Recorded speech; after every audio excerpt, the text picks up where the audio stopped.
Hi everybody, today we have a 2002 Mazda Tribute. It's a 3.0 liter engine.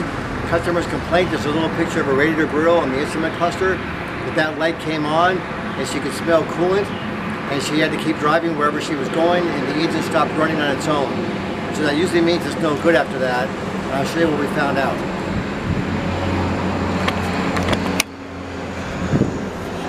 These engines have an accessory drive off the back of the camshaft here.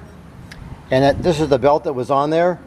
You can see it's all come apart and it looked like it was pretty old to begin with. And what happens is there's a little idler here.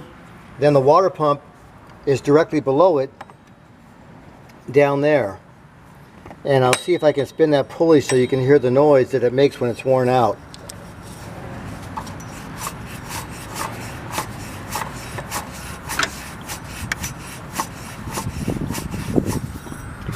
Might be hard to tell from there, but the bearing's bad in the water pump. Then I went over to the radiator because I filled it up with water just to test it, and I saw water coming out, and the actual radiator tank broke.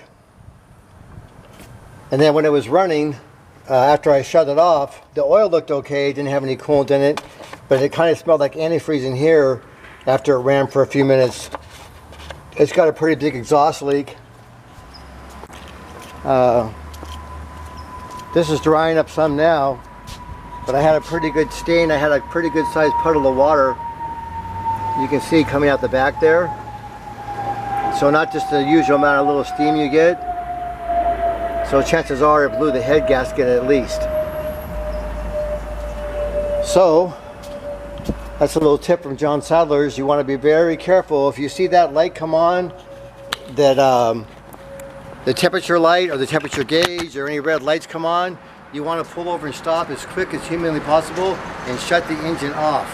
Whenever it stops running on its own, it's a very tough sign because 165,000 miles, it's going to be, quite a few hundreds of dollars to fix this, and then if it's got a blown head gasket on top of it, it's not worth it.